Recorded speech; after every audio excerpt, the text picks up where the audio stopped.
O Flamengo faz uma campanha patética no Campeonato Carioca, com a garotada da base, e foi mudado o planejamento. Vai o elenco principal para esse jogo. Aí hoje saiu uma reportagem no GE.com dizendo que a decisão foi do BAP de colocar o elenco principal e que havia um incômodo, que houve um incômodo no departamento de futebol. Assim que eu vi essa reportagem, eu liguei, né, para pessoas muito fortes no Flamengo, inclusive pessoas que têm relacionamento direto com o BAP. E não foi isso que aconteceu. Inclusive o BAP, quando soube da notícia, o discurso dele foi: eu nunca me meti em escalação de treinador e nunca vou me meter. Isso nunca vai acontecer comigo como presidente. Então, é claro que não é verdade o que está sendo dito. Isso é o discurso do BAP para pessoas que são muito próximas ao BAP. Eu até escrevi, antes de eu passar para o Mauro, eu vou até ler aqui para falar ao pé da letra o que foi falado, né, pelo presidente para pessoas no clube. Não faz sentido nenhum. Eu jamais diria para um técnico quem ele deve escalar. Nunca fiz e não farei. Esse não é o meu papel. Teria sido esse o discurso do BAP, e que bate realmente, ô Mauro, com a postura dele. O BAP mal vai para o centro de treinamento. O BAP já deixou claro, lá é lugar do futebol, é do Boto, do Felipe Luiz, ele blinda o CT, ele não deixa pessoas de fora do futebol entrarem no CT. Agora, o que fica claro, e aí não sei de quem que partiu, se foi votação, se não foi, é que o Flamengo mudou o planejamento. Até que ponto isso pode interferir, Mauro, na sequência, né, da temporada, já que o Flamengo tinha um planejamento que era não usar o elenco principal no Campeonato Carioca, já que o Campeonato Brasileiro vai começar agora. Se você concorda com essa decisão e o que esperar desse Flamengo e Vasco de hoje sem o Ryan, que está acertado aí com o Bournemouth da Inglaterra por 35 milhões de euros, Mauro. Eu acho que a situação na qual o Flamengo se encontra, o ideal é utilizar os jogadores possíveis do time profissional, aqueles que estiverem com melhores condições, embora o período de treinamento seja muito curto, né? Para não deixar um time tão exposto. O time sub-20 sozinho, acho que não tem condição. Então, o sub-20 reforçado dos jogadores possíveis, 4, 5, 6, 7, quantos forem possíveis. Jogadores fundamentais, como Jorginho, Arrascaeta, por exemplo, jamais deveriam ir para um jogo como o de hoje, na minha opinião, mas talvez você possa usar um dos zagueiros, um lateral, um outro lateral, um dos volantes, 2 ou 3 atacantes, né? E aí você vai compor ali com um ou outro menino. Acho que esse deveria ser o caminho. E preservar os jogadores mais importantes, não precipitar o lançamento desses caras. Aqueles que estiverem em melhores condições e tudo, que puderem jogar. O Pedro voltou a treinar até mais cedo por conta dele. Está em condição? Consegue jogar bem? 60 minutos? 45? Ok. Royal tem condição de jogo? Ayrton Lucas são laterais reservas? Ok. Everton Araújo, Alan, podem jogar? Cebolinha, Michael?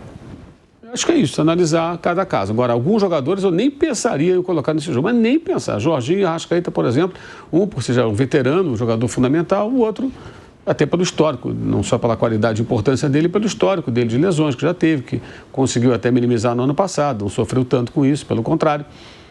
Então, acho que a questão é essa. Essa escolha vai ser feita hoje, vai ser uma decisão tomada em cima da condição dos jogadores. O planejamento não foi mal feito, a execução foi ruim. A execução por parte do time sub-20. Aí isso vai na conta do departamento de futebol.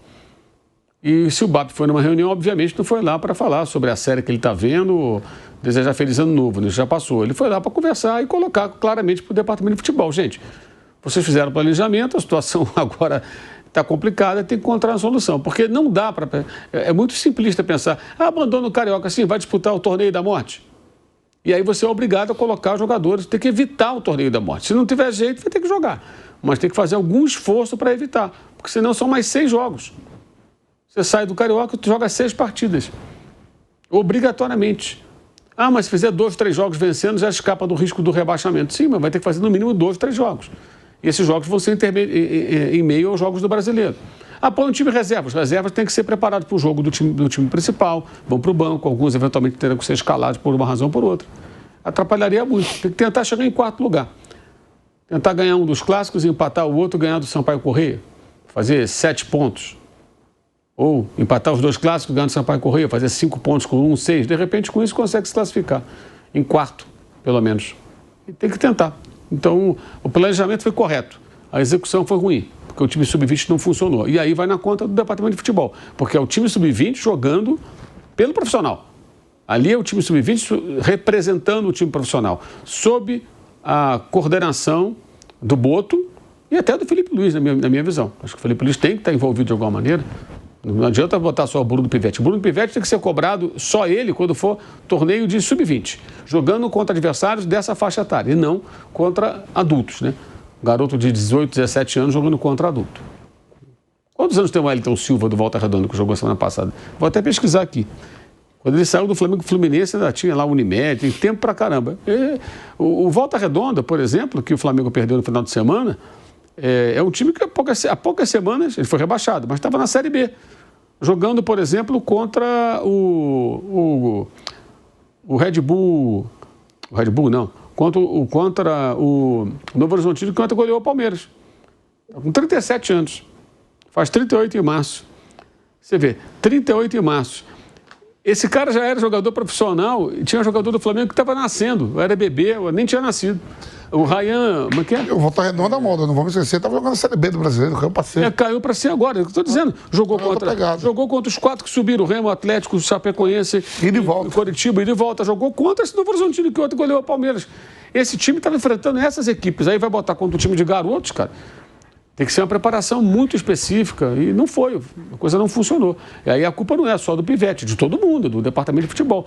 Pelo que sei, foi mais ou menos essa a missão do BAP, falar para eles, olha, vocês fizeram planejamento, vocês têm que encontrar uma solução. Vai colocar os garotos? Se perder, isso é prejuízo para a imagem do clube, a instituição, né? Então tem toda a parte científica e tudo, que é importantíssima, mas você está no meio de um problema.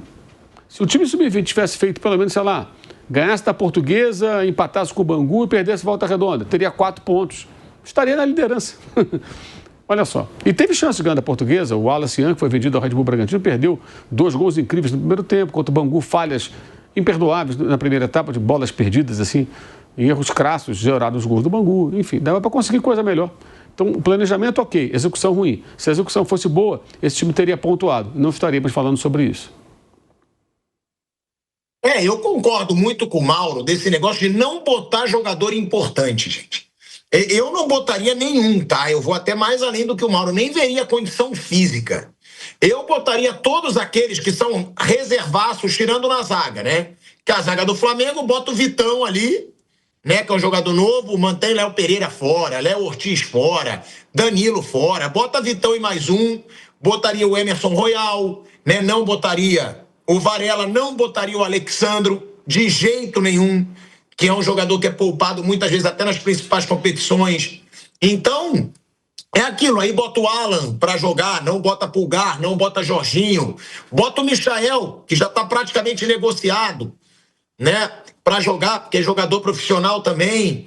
Agora, eu não colocaria os principais jogadores, Jorginho, Pulgar, Léo Pereira, Léo Ortiz, Arrascaeta, Bruno Henrique, Pedro, não colocaria um time que é profissional, mas que é um time reservado do Flamengo, porque o Flamengo, para mim, caiu numa pilha, rebaixamento, o rebaixamento pode ser rebaixado, quando eu não vejo esse peso você ser rebaixado com a categoria de base. Pelo lado institucional, talvez.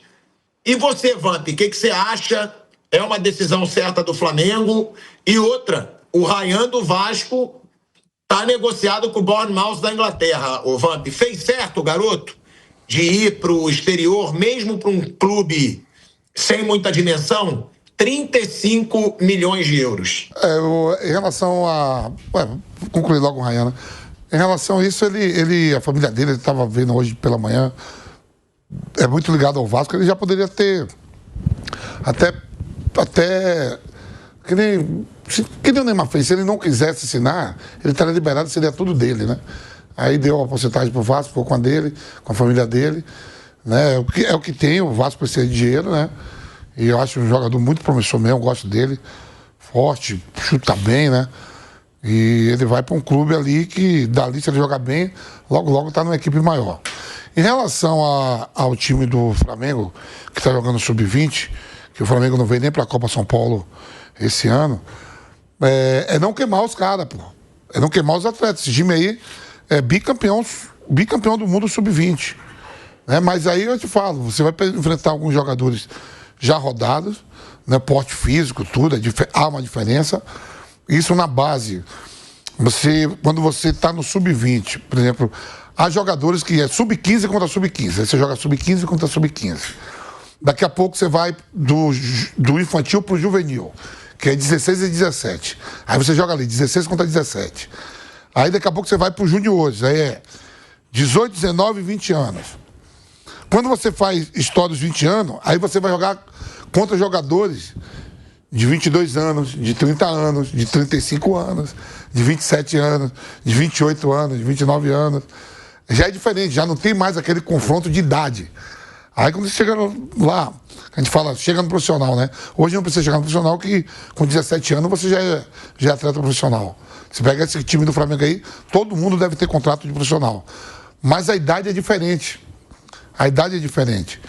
Quando você pega um atleta de 20 anos e bota ele para jogar no meio de um monte de outros atletas de 25, 26, 27, a gente está falando muito do Volta Redonda. Volta Redonda já falou que caiu para a Série C, mas estava aí na Série B, enfrentando aí, o que o Nemaldo falou, os 4 que subiu e mais gente ficou ali, América Mineiro, ficou ali Criciúma, ficou outras agremiações, né? Quer dizer, é complicado. Então é não queimar, porque é um time novo, você vai subir todo mundo para botar no profissional, o Felipe Luiz não vai pegar os 20 aí que tem lá no sub-20 e botar no time principal. Mas alguns deles vão ser escolhidos para treinar, em algum momento subir. Então há essa diferença, né? E agora, eu acho que ele não vai botar todos os times titular, mas deve mesclar com alguns ali para pegar ritmo de jogo.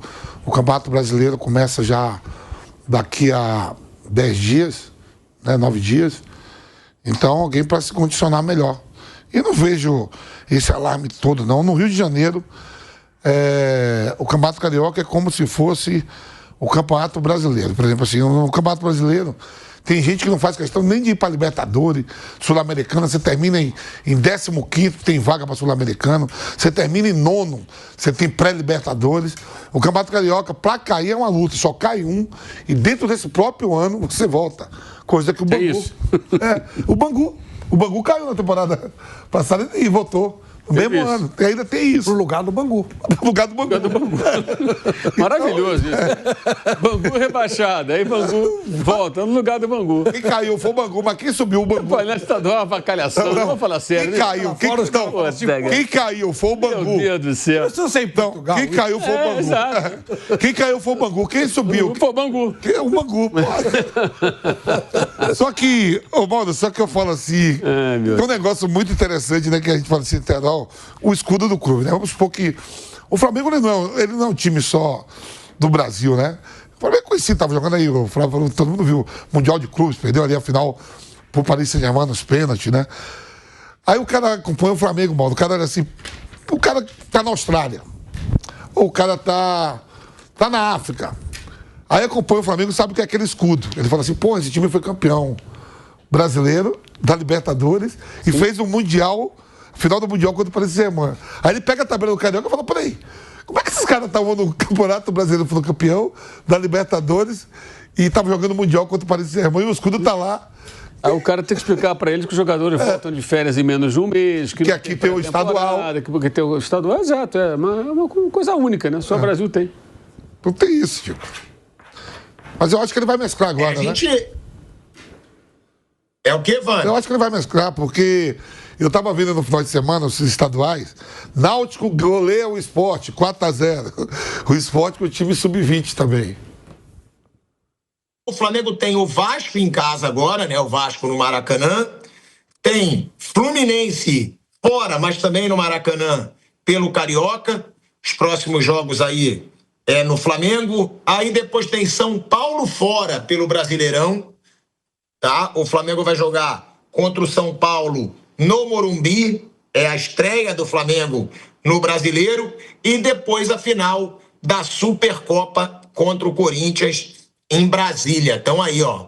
Então aí os próximos jogos do Flamengo, Flamengo e Internacional, também pelo Brasileirão depois, e Flamengo e Sampaio Corrêa. Ainda tem isso, né?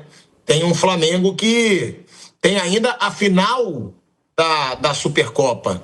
Então, é um calendário que vai se apertar e que pode dificultar aí esse planejamento do Flamengo.